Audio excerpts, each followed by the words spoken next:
what is the best self-care for someone that's trying to start fresh pa lang? Hmm. The best self-care for someone who's trying to start fresh is probably to let go of their toxic habits. Like for example, if toxic habits mo is eating junk food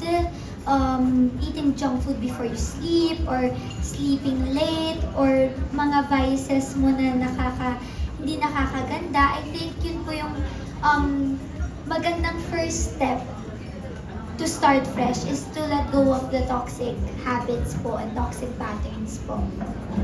Follow-up question, what are the toxic habits na nilet go mo personally? Nagtitiktok bago matulog. Yes, kasi minsan naabot po ako ng 3 hours. Magpupuyat po ako dahil lang nagsuscroll lang po ako sa TikTok. So yun po, nilet go ko na po siya. Minsan, andyan pa rin, pero from 3 hours nagiging 20 minutes max na po siya ngayon. Pero as much as possible, hindi ko na po talaga hinahawakan or ino-open yung app bago ako mag-sleep. Yun po. Thank you. All right, thank you. Who would want to ask another question? Next, we have Miss Clarine Dianan of Mega.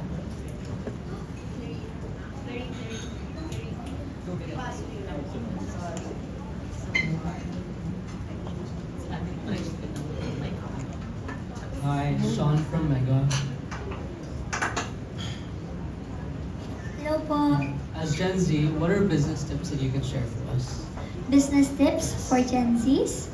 Okay, so as a Gen Z, I think ang dami po kasi nagsabi sa akin na parang ang bata ko pa, or meron pa ako laging hinihintay, lagi po ako may sinaset na goal before na dapat ito ako para ma-start ko yung business ko. Ang dami kong parang kailangan ko ma-reach yung level na to para ma-start ko siya. And it's nice naman. Nice yun na meron tayong kine-create na parang goal, sinaset na goal for us. Pero super unpredictable po kasi ng life. Like for example, hindi ko naman po in-expect na magkakaroon ng pandemic at lahat po tayo noon naapektuhan sa pandemic, and hindi ko alam kung ano na magiging mangyayari sa akin, lalo na I was 16, 17 when that happened. So for me is you can always start anywhere, anytime and anywhere. Like you don't need to reach this certain level of success to be more successful. You can start now. Dati kasi sabi ko, sa start ko lang yung brand ko kapag mayaman na ako, or ganito na ako, pag masikat na ako. And kailangan mo lang magsimula na, I think. Yun yung pinaka-advice ko siguro for Gen Zs. Kasi pansin ko lang po bilang, correct me if I'm wrong, pero bilang Gen Z, pansin ko lang na madaming mga Gen Zs na nagpa-plan, ang dami nilang dreams. Kulang sila sa action, like, kulang sila sa pag-start, sa pag-show up. And I'm so happy na madaming dreamers, madaming mga enthusiastic na mga Gen Z, madaming mga nag-aspire, pero yun lang, you need to start first. Yun po. Thank you. Thank you. And siguro last na is gamitin natin tong era natin of SOCMED bilang Gen Zs, kasi so simple post lang natin, we are making change. Thank you po. Nice. Okay, next we have Miss Kat Lemon of Philstar.com. Kat. Hi, this question is for Ms. Donna. I'd like to ask, is your product FDA approved, and what makes the product special? Yeah. Yes. To answer the question, all our products are FDA approved. Meron din kami mga clinical testing and also mga certificate of analysis, so that we can always prove that our products work. So I think one of our unique selling point when it comes to the Dear Face is it's not actually about the endorsers, it's not actually about the influencers, but we are very customer-centric brand. We develop products according to what our customers are requesting, or kung ano yung mga gusto nilang ilabas, or kung ano yung mga pain points nila, kung ano yung mga struggles nila with everyday life.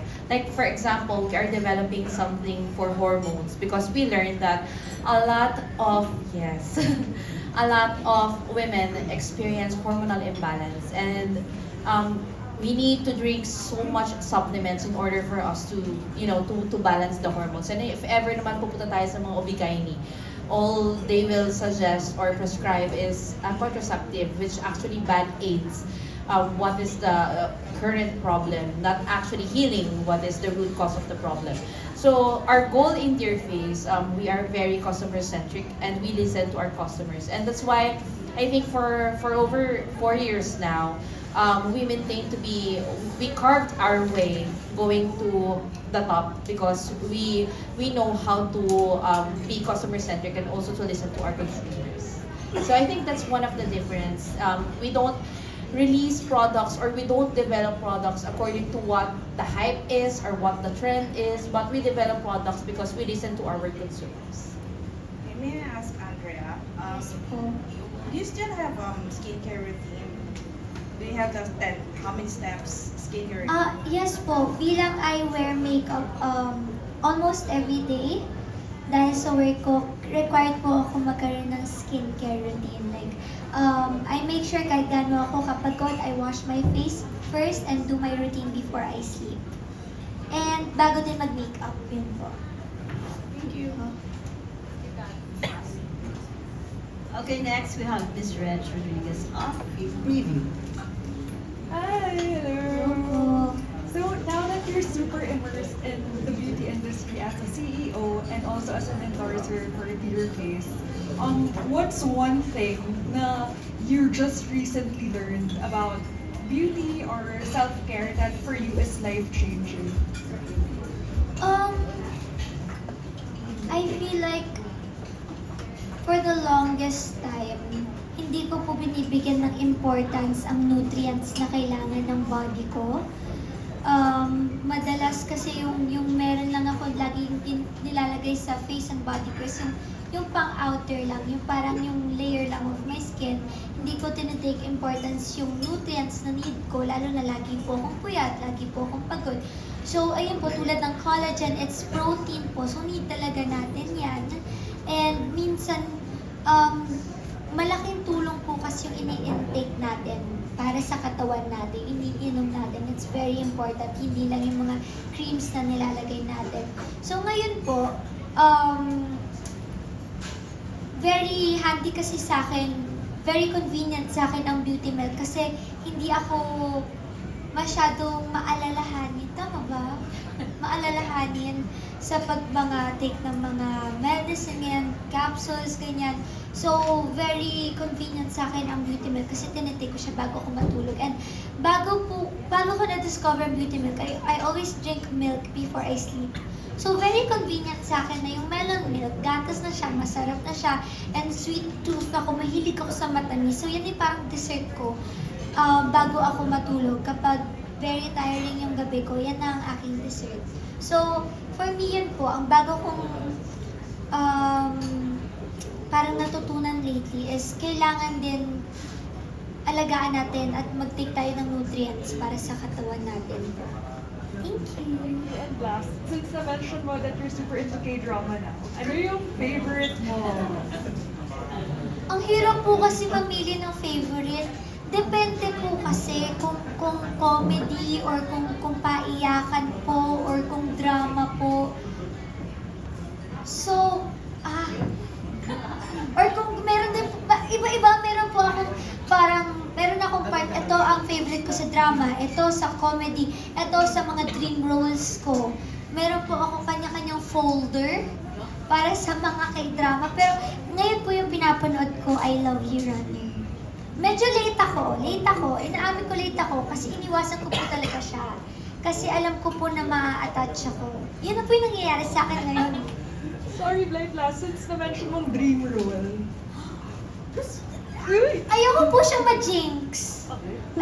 siyang ma-jinx. Pero meron po talaga akong dream role. At sana, matanong niyo ulit ako bilang yun na yung role ko. Sana, hindi natin alam kung ano pwede mangyari. Tulad na to, yung dress na to, tulad ng sinabi ko kanina, hinanda ko to.